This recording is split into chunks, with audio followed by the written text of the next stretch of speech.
Good afternoon. It is 4:43 p.m. on August 5th, 2021.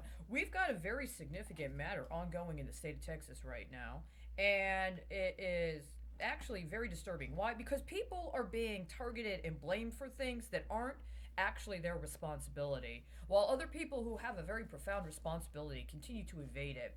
And, as the person I am who did what I did 4 years ago and then was put in a situation where I was just ignored and effectively disappeared for a considerable amount of that time. It's important to understand that part of what would have been the 3 year term on me being able to be on site at a place like, for instance, the Capitol grounds or the Supreme Court of Texas would have occurred, that 3 year period would have occurred during a time frame wherein allegedly we were under a state of emergency because of COVID 19. I had already planned and had everything organized to be on site in Austin in May of 2020. But there was a material misrepresentation about what the situation was, and somebody decided to engage in an act of intentionally orchestrated securities fraud as well as credit card fraud, or rather debit card fraud, when they stole my actual electronic account and manipulated information about a transaction specifically connected to transportation. Now, I've been having this problem, specifically with transportation, since there was a major situation set up that allowed for a specific DoD travel program to be put under the purview of Citigroup.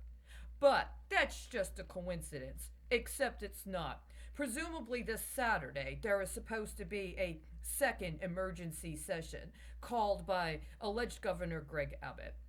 I contend this special session has no more constitutional validity than the first one did.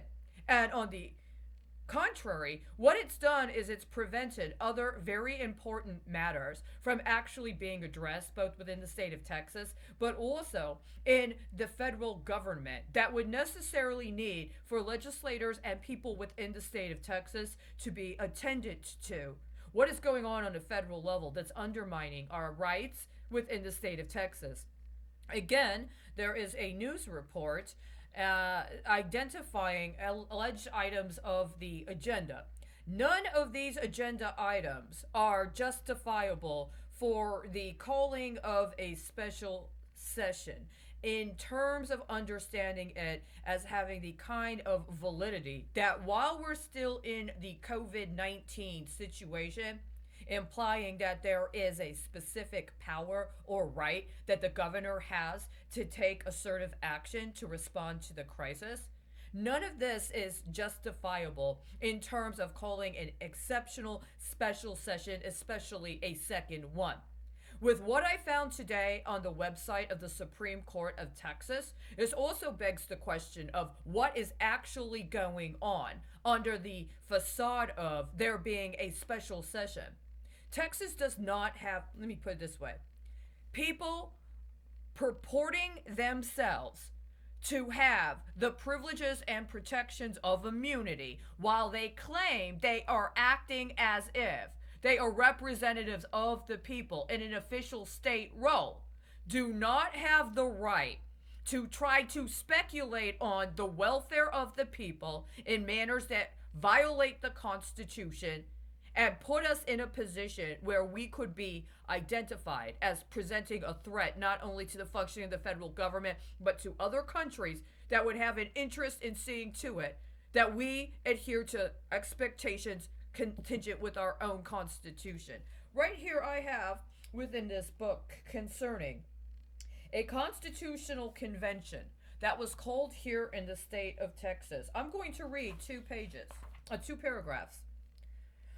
One of the first actions Hamilton took when he reached Texas was to call a constitutional convention, which met in February 1866. The delegates, a majority of whom had favored disunion, acknowledged the supremacy of the U.S. Constitution and declared the Ordinance of Secession null and void without addressing the legality of its passage directly.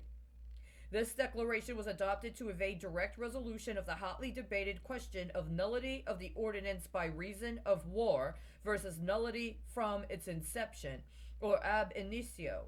The radical position was that secession was not permitted by the U.S. Constitution and that the ordinance was void from the beginning. The conservatives, who were unwilling to agree that their kinsmen and friends had been traitors all through their tragic struggle, considered the ordinance of secession void by reason of conquest. The conservative inclination of the convention became obvious when it refused to ratify the 13th Amendment and disingenuously argued that, first, such an action was redundant, as emancipation had already taken place, and, second, emancipation failed to guarantee the equal rights of blacks before the law. The delegates' repudiation of all state debts incurred during the war became one of the most controversial ordinances, but they believed it was necessary in order to free Texas from its last obligations to the Confederacy. The Texas Constitution of 1845 was reinstated with a few changes that reflected the end of slavery. All acts of the state government that did not directly relate to the war effort of the past 5 years were reaffirmed. This discusses an actual part of Texas history concerning a constitutional convention. From what I understand, the last time a constitutional convention was called in the state of Texas, or involving the Republic of Texas, was in 1974.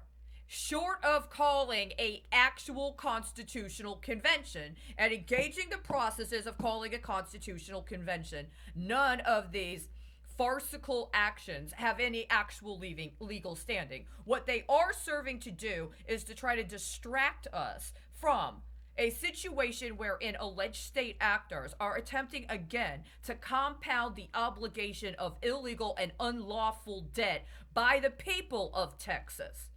This is a very important matter. They decided that they were going to repudiate all state debts incurred during the war. Did they? Or did they allow that debt to be acquired by private individuals so that they could leverage it themselves and maybe at a later point in time contract with the state based upon that debt, including through bonds? See, there are several more chapters and legislatures discussing bonds, including bonds associated with efforts connected to the permanent school fund. What are you really trying to get with a 13th check under the teacher retirement system of Texas?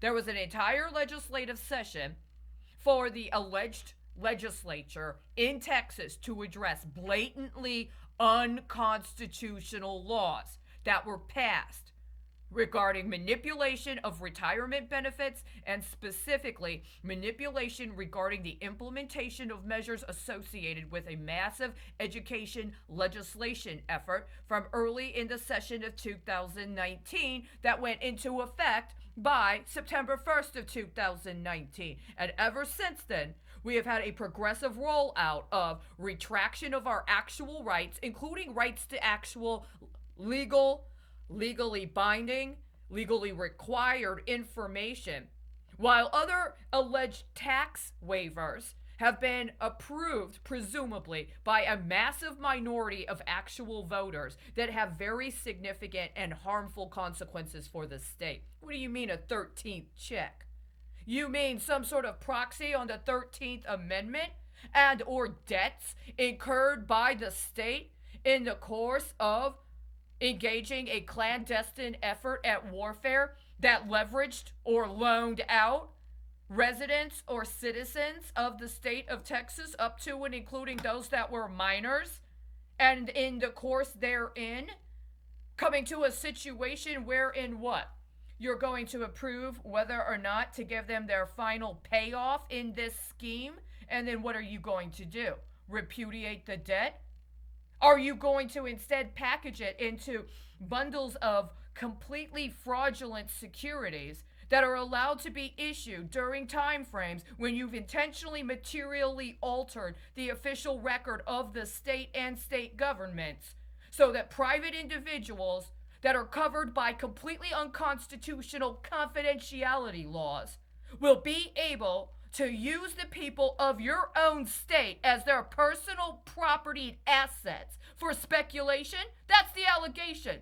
There's nothing legitimate about this special session any more than the last one. All that it has done is compound the revelations of the criminality that they're willing to engage in order to cover up for crime they've already committed. This needs to end today. Do not let another so-called special session occur. Where's the Sergeant of Arms? Where are the members of law enforcement in Austin? Is the Austin police force bonded directly to the governor? That is illegal.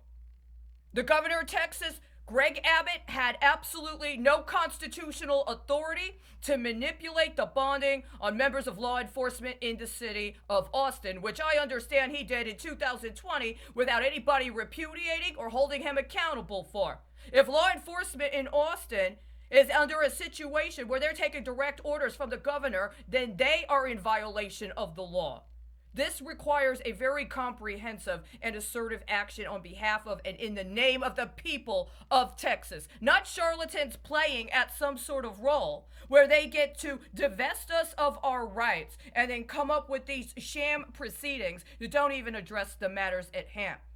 What ended up happening with the legislative session priorities concerning pension obligation that was matched with a priority around legal marijuana and CBD, as well as whether or not Texas was going to change its gaming laws? You had an entire legislative session to set and actually implement priorities for this time frame right now. This special second session is completely illegal. If I see 1 second lien bond issued in the state of Texas